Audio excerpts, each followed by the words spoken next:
एक बार ठाकुर जी गोविंदास से बोले, ए गोविंदा, बोले हाँ मेरो दाल बाटी खावे को मन हेरो है। आप लोग दाल बाटी जानते हैं? महाराष्ट्र में खाते हैं दाल बाटी हैं? राजस्थान की बढ़िया, राजस्थान हमारे ब्रज में खूब खाते हैं दाल बाटी चूरमा, जो खाए सो सूरमा। तो दाल बाटी चूरमा, ठाकुर जी बोले ए गोविंदा, ऐसे ही बोलते थे, बोले मोए दाल बाटी खानी है। गोविंदास बोले 56 भोग बनते हैं रसोई में, अपरस में मुंह पे पट्टी बांध करके महाराज रसोईया बनाता है।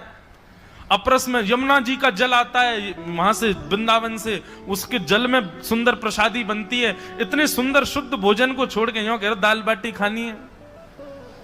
ठीक है मैं आज बोल दूंगा रसोई घर में बनवा देता हूं। बोले ना रसोई की ना खानी तो?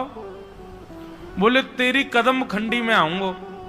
गोविंदास जी जहां बैठ करके भजन चिंतन करते थे, मंदिर से थोड़ा दूर था, सुंदर वन था गिरिराज जी में। बोले मां आऊंगो और वहीं पे तू कंडा, वही गोबरी कंडा में बना, और कंडा में बना के तैयार कर, मैं आऊंगा वहीं खाऊंगा।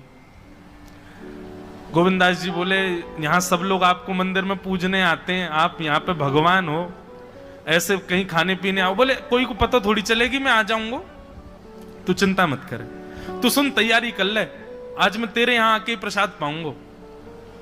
गोविंदास जी चुपचाप मंदिर से भाग गए, किसी को बताया नहीं। किसी को पता थोड़ी कि ठाकुर जी ऐसे बाहर भी चले जाते हैं, सबको लगी अंदर ही रहते हैं ये।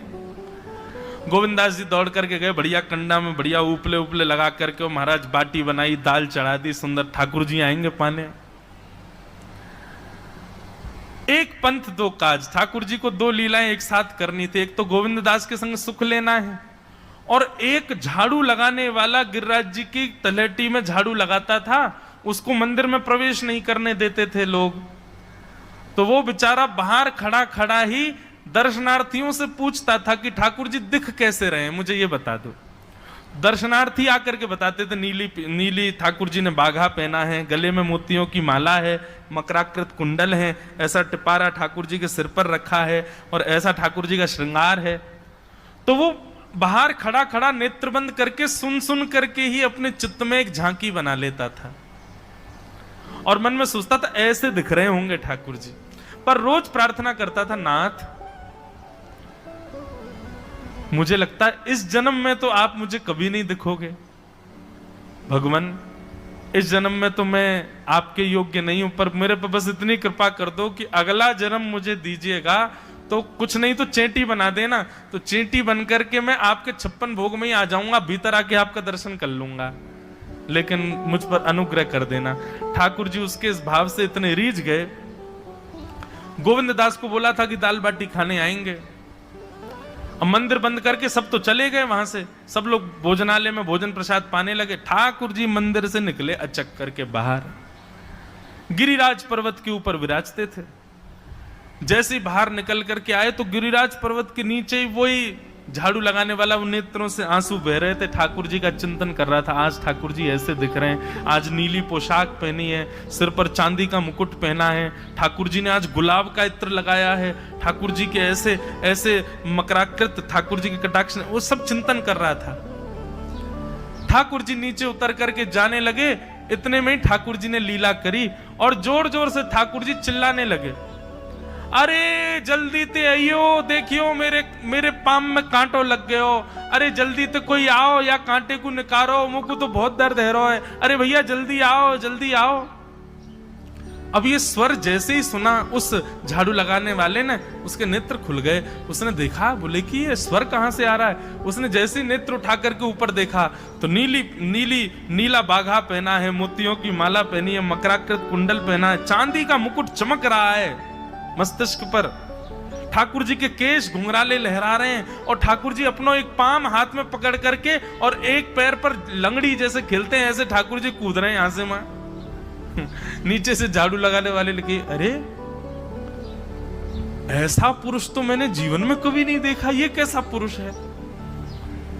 नीचे से ही ठाकुर जी को देखने लगा। अब स्वरूप उसको पता था, तो उसने कही ये जरूर ठाकुर जी होंगे, वहीं से प्रणाम करें। ठाकुर जी बोले प्रणाम कर रहा हूं, दारी के जल्दी ऊपर आ, कांटो लगो मेरे पाम में, या को निकार। बोलने लगा, बोले मैं ऊपर नहीं आ सकता, गुसाई जी मारेंगे, सब लोग डांटेंगे मुझे। अरे नहीं गुसाई जी, ऐसा कुछ ना के, ये सब तो बाहर के लोगों ने नियम बना दिए, मैं तो सबसे मिलूं, तू आजा जल्दी ऊपर। जैसे ही ऊपर गया, ज्यों-ज्यों ठाकुर जी के समीप जाए, त्यों-त्यों उसके नेत्र सजल होते जाएं। ठाकुर जी के बिल्कुल समीप पहुंच गया। भगवान बोले, देख काई को रो भैया, जल्दी कर, मेरे पाम में कांटो लगो या को निकार। जिन चरण कमलों के स्पर्श के लिए सदा लक्ष्मी लालायित रहती है, ठाकुर जी ने उसकी गोद में अनायास अपने चरण रख दिए। बोले जल्दी कांटो निकार, कांटो लग गो मेरे पाम में। अब वो ठाकुर जी के सुंदर तलवों को अपने हाथ से ऐसे देख रहा है, ढूंढ रहा है कहां कांटा लगा है, कहीं उसको कांटा मिल गया। अब इतने कोमल चरण ठाकुर जी के, उसके नेत्रों से आंसू भी गिरते जा रहे हैं, भाव विह्वल होता जा रहा है। मेरे सौभाग्य की सराहना, ठाकुर जी के इतने समीप। कांटा निकालने के लिए बार बार अपने अंगूठे से खींचे, लेकिन कांटा नहीं निकले। ठाकुर जी बोले, अरे जे हाथ ते ना निकलेगो। उसने पूछा कैसे निकलेगा? बोले, अरे मेरो पाम पकड़ के अपने मुंह के पास ले जा और दांतन से निकाल, तब निकलेगो ये। आहा, कितनी कृपा की ठाकुर। कृपा की न होती जो आदत तुम्हारी, तो सूनी ही रहती अदालत तुम्हारी। जो दीनों के दिल में जगह तुम न पाते, तो किस दिल में होती हिफाजत तुम्हारी। कृपा की न होती जो आदत तुम्हारी, तो सूनी ही रहती अदालत तुम्हारी।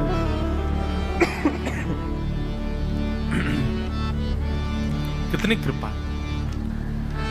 उसने कांटा निकाला मुख से। ठाकुर जी बोले, अब चल, मुंह से चलो ना जा रहा। गोविंद दास ने अपनी कदम खंडी में दाल बाटी बनाई है, मुंह ले चल वहां पे। बोला कैसे लेके चलूं? बोले तेरे कंधान पे बैठ जाऊंगा मैं। और ठाकुर जी ने अपने दोनों पांव ऐसे लटका लिए उसके यहाँ पे, और सिर पकड़ करके उसके ऊपर ही बैठ गए। बोले चल ले चल मुंह को।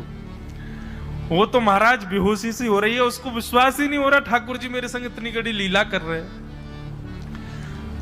गोविंद दास की कदम खंडी में पहुंचने से पहले उस बालक ने ठाकुर जी गोविंद दास जी मुझे बहुत मारेंगे, अगर उनको पता चल गई मैंने आपको छू लिया है तो मुझे बहुत डांटेंगे। आप एक काम करो, अब यहां से आप पैदल चले जाओ, मैं यहीं खड़ा हूं। ठाकुर जी बोले, यहीं खड़ो रही हो, तेरे काजी दाल बाटी लेके आऊंगा मैं।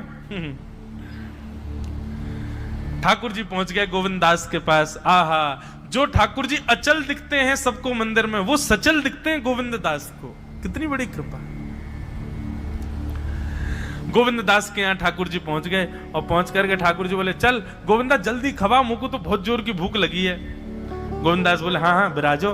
सुंदर व्यवस्था कर दी। ठाकुर जी बैठ गए, और बैठ करके सामने पत्तल पर महाराज बाटी रखी, दाल रखी, चूरमा रखी, चटनी रखी, सब बढ़िया सुंदर सजा दी। अब ठाकुर जी पा रहे हैं, प्रेम से पाते जा रहे हैं, और पाते पाते बीच में गए, और ला, और जल्दी ला, जल्दी ला, भूख लग रही है मुझको।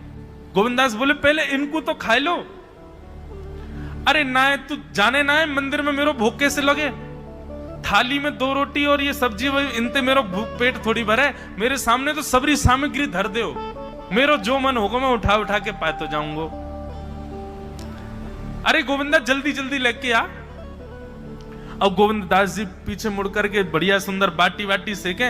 इतने में ठाकुर जी क्या करें, एक बाटी तो खा जाएं और दूसरी बाटी उठा के अपनी जेब में धरते जाएं। वो संग आयो वाक्य काजी लेके जानी है। अब तो महाराज ठाकुर जी खाते जाएं, भरते जाएं, खाते जाएं, भरते जाएं। गोविंद दास बोलो, ठाकुर जी ये तो मैं मानूं कि आपकी खुराक बहुत है, पर इतनी ज्यादा है ये मुझको विश्वास नहीं है रो है। क्यों हैं? 56 बाटी खा गए हो अब तक आप। अरे कोई तुकना है, कोई पेट है कि समुद्र है, कुआ है, कहा है आपको? ठाकुर जी बोले, अच्छा दारी के ऐसे बोले, चलो जाऊंगा मैं। अरे नहीं नहीं, जय जय आप तो पाओ। ठाकुर जी तो जेब में भरते जा रहे थे। अब ठाकुर जी का पेट भर गया। ठाकुर जी बोले, चल भैया गोविंदा, अब पेट भर गयो, नेक देर हम एक पेड़ के नीचे बैठ के नेक सुस्ताए लें, फिर बाकी बाद मंदिर में जाएंगे। 4 बजे मंदिर खुल जाएगा, दर्शन देने। जैसे ही ठाकुर जी खड़े भये महाराज, सोई उनकी पीतांबरी फैल गई। पीतांबरी फैली, गोविंदास बोले जय जय, ये बाटी खाए के आप इतनी जल्दी मोटे कैसे है गए? ये पेट आपको है तो सही, लेकिन ये इतना चौड़ो कैसे है गो? और पेट कोई खावे तो वो आगे की तरफ निकल रही है, ये कोने में कैसे निकल रहा है? ये दोनों तरफ पेट बाहर कैसे आ रहा है आपको? ठाकुर जी बोले ना कछु ना कछु, नहीं नहीं नहीं दिखाओ। अब तो महाराज गोविंदास ने पकड़ के जैसे ही पकड़े तो अंदर से बाटी निकल आई। जे बाटी कौन के काजे भर के ले जा रहे हो? सही सही बताइयो लाला, कौन के काजे? कोई और सखा बना लियो तुमने मेरे अलावा? गोविंदास जी बाहर गए, बाहर जाकर के देखा तो एक वृक्ष के पीछे वो झाड़ू लगाने वाला बैठा था। अच्छा, तो अब जे आपको सखा बन गए, जे आपको मित्र है गयो, या के काजे बाटी भर के ला रहे हो? ठाकुर जी कहे अच्छा, अरे भैया ठीक है, अब तू सबंत कह मत दियो कि मैं या के संग आयो, या के संग खेलूं। अरे बेचारो बड़ो प्रेम करे मोते, ये भूखो बेचारो, मैंने सोची या के काजे बाटी ले चलूं। गोविंददास जी के चित्त में एक क्षण के लिए तो यह भाव आ रहा है कि ठाकुर जी कितने प्रेमी हैं, लेकिन बाहर से कैसा दिखा रहे हैं? बोले स्वयं ने इतने सारे ग्रंथ निर्माण करा दिए, 4 वेद लिखवा दिए, उन पुराणों में शुद्धि, पवित्रता, अपरसता, सबके इतने नियम बना दिए, और खुद क्या कर रहे हो? हैं? कोई के सिर पर बैठ के घूम रहे हो, कहीं जा रहे हो, कछु भी खा रहे हो? ठाकुर जी बोले अब ये सब नियम तो मानवन के लिए है ना, हम तो जय जय हैं, हम थोड़ी करेंगे इन नियमन को। बोले चुपचाप चलो और आचमन करो, शुद्धि करो, तब जाइयो मंदिर में। वहीं गोविंद कुंड के पास में गोविंदास जी ने जबरदस्ती ठाकुर जी बैठा दिए। बोले हाथ में जल लो। ठाकुर जी जल लेकर के बैठे, बोले अब करो अपवित्र पवित्रो वा सर्वावस्थांगतो पिवा। ठाकुर जी आचमन कर रहे हैं, अपनी पवित्र कर रहे हैं ऊपर से लेकर नीचे तक। इतने में ही गोविंददास बोलते बोलते बोलते बोलते पीछे के गए और ठाकुर जी की पीठ पे जाकर के एक धक्का दियो महाराज, पूरे ठाकुर जी डुबा दिए कुंड में। ठाकुर जी पूरे ऊपर से नीचे तक भीज गए। ठाकुर जी बोले दारी के तेरी शिकायत करूंगो, गुसाई जी तो कहूंगो तू ऐसे करे मेरे संग। गोविंदास बोले मैं बता दूंगा तुम कौन कौन के कंधान पे चढ़ के घूमो।